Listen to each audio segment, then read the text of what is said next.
Pence is the highest-ranking Trump world official to be subpoenaed in the January 6th probe. And right now, we look at the evidence. We look at where this is headed in our special report for you. We start with one reason this looms large. Mike Pence is not just another witness. He's not just a high-ranking official in the attempted coup conspiracy. This is very important. We touched on it only a little bit last night in the breaking coverage. In our special report, we get into it for you right now. The coup plotters viewed Pence as their desired MVP, their needed collaborator, their attempted co-conspirator. The remedy was for Vice President Pence, as the quarterback in the Green Bay sweep, to remand those votes back to the 6 battleground states. The vice president's got a lot of power, and that's very important to recognize. Are we to assume that this is going to be a climactic battle that's going to take place this week about the very question of the constitutionality of the Electoral Count Act of 1877? Well, I think that a lot of that depends on the courage and the spine of the individuals involved. Vice President Mike Pence? Yes. I don't want to. If Mike Pence does the right thing, we win the election. This is from the #1, or certainly one of the top constitutional lawyers in our country. He has the absolute right to do it. And those were fateful words. That was, of course, on January 6th. That bloodless part of the coup plot was, in their minds, supposed to culminate in then Vice President Pence thwarting that certification and setting off a series of events to help steal the election. But Pence refused to do that or break the law that day for Trump. The January 6th committee viewed Trump's efforts as criminal, and they sometimes relied on Pence aides for key evidence, including how, at the time, it was Pence lawyers who were firmly of the view that Pence didn't have an authority to steal the election. Now, for his part, Mike Pence has played many different roles in this whole series of events. He quietly and seemingly held an open mind when he heard out all these coup pitches. Indeed, before things escalated, you got the sense that he was kind of negotiating with some way to give them a little bit of what they might want. Then Pence very famously publicly resisted the plot on the 6th. Then he apparently stood strong, huddling beneath the Capitol for safety. Then later he penned a book and shared some details about that harrowing day and his role. The interviews there, they may reflect Pence's honest recollections. They may have some selective emphasis with an eye on his future in the Republican Party.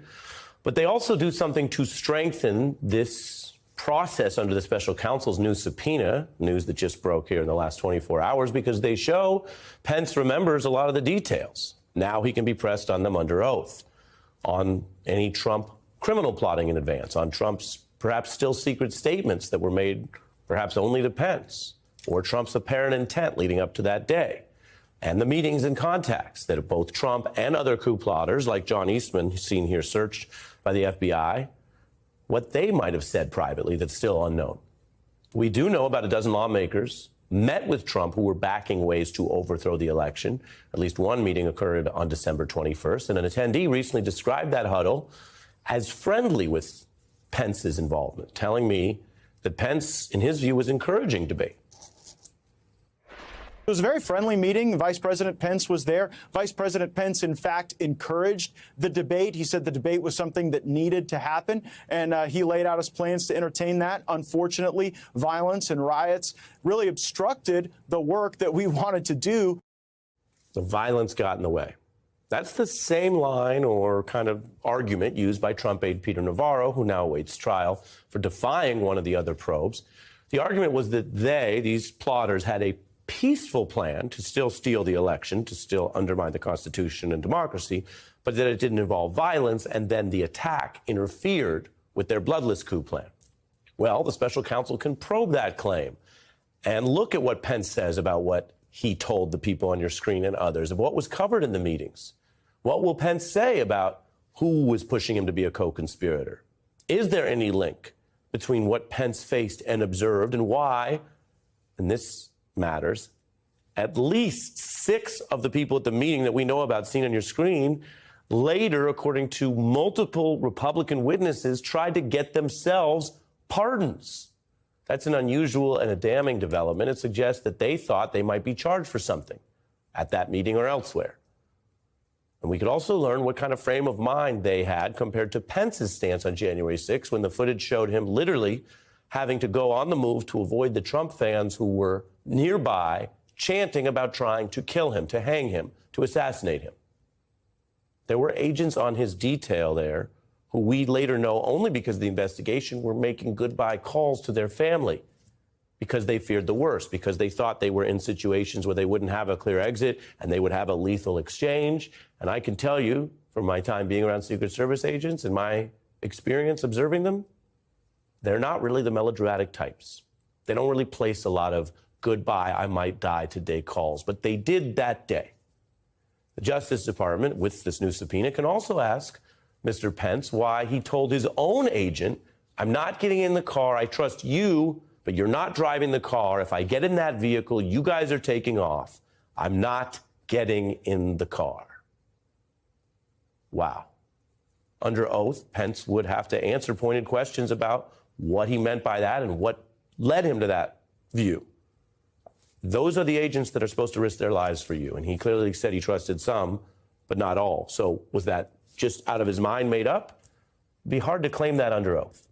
Might be more likely that someone as careful as Mr. Pence was basing that on evidence, on information that the special counsel has a right to gather about whether, led by Donald Trump, people with guns paid by your tax dollars had scared Mike Pence to the point that he would not go with them on that day while he was in danger. It's about as serious as a heart attack. They are going to sit Mike Pence down and they're going to ask a lot of questions, and one of them will certainly involve the fact that he has already publicly indicated he was worried it was an inside job. Now, the other thing that's different tonight is the special counsel can get the job done. He has the legal authority to force Pence to testify. That's something that, for a range of reasons, would have proved harder and a longer process for the January 6th committee, which now ceases to exist. They did work with Pence's team, but they did not go full court press on him when he had publicly argued that if he did sit down and testify to Congress, it would be a bad precedent. So here we are. We know why they're eyeing Pence. I just showed you some of the reasons. And we know he's likely to testify. We don't know what else he will say that might be secret or unknown, even to the DOJ investigators. It's unknown. We don't know if Pence has hard evidence that could turn this case. For example, hypothetically, it could be good for Trump if Pence testified under oath that, say, Donald Trump privately told him, don't break any laws, or, hey, this is kind of theater and it's going to end soon, we're wrapping up here. That kind of contemporaneous testimony, if credible, could reduce the criminal intent you'd have to prove if you were trying to charge Donald Trump. Or it would be bad for Trump if Pence testified that Trump talked about backing the violence in advance or evinced knowledge of plans to storm the Capitol. That would be damning testimony, and it would go along with the public evidence that is real, we've heard, that is real, hard evidence that Trump wanted his approach to the Capitol that day to be a surprise move. But we don't know what Pence might say. And finally, for our special report here, before I bring in our experts, there is something else that many legal experts say is very likely known. That this move right now is the mark of a criminal probe finishing up.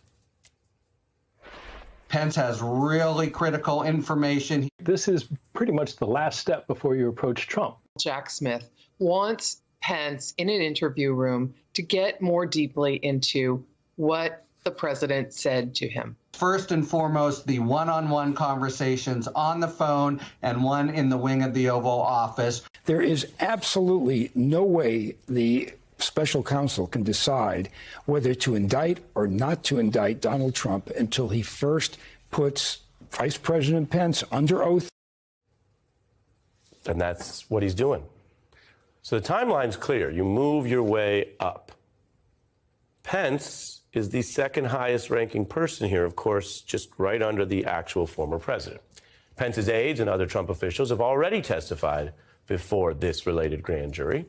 So Jack Smith is moving up near the top of the line. He's showing he'll turn over every stone. He has no apparent dilemma about using the power of the law to compel this former vice president to talk. He's legally demanding a former VP come in and testify under oath about the former president and the investigation of an insurrection. So that is rare and lawful. And the special counsel is using his power to do it, with the apparent support under the rules of the Attorney General of the United States. So, what comes after you get near the end? The end. It's not a trick question. The special counsel can get what is likely some of the last and most pivotal testimony here from Pence and then wind this down. And he could do that without charging anyone and say he gathered all the facts. Or he could charge the apparent co-conspirators who tried and failed to get Pence on board, some of those aides and lawyers who clearly, according to evidence, acted to impede the certification, to steal the election, to push fraud. Or, how does it end? The special counsel could go all the way up the line, past number 2, and charge the former president himself and expand on the evidence from Congress and the public and whatever Pence says that Donald Trump summoned the attackers to Washington. That's the only reason they were there on the 6th. There aren't usually crowds like that. That Trump learned they were armed and sent them on to the Capitol knowing they were armed. And that Trump attempted to join them at the Capitol himself and physically clash with people in his effort to do that. And that Trump supported the fraud and lies to overturn the election before, during, and after the insurrection, complete with public vows to pardon convicted seditionists after the fact in our midst in America. If that all sounds like bad stuff, I'm just referring to public evidence. It's not an opinion about Donald Trump. It's just literally all the stuff we know from public materials. Now, any such case would involve Mike Pence's eyewitness testimony.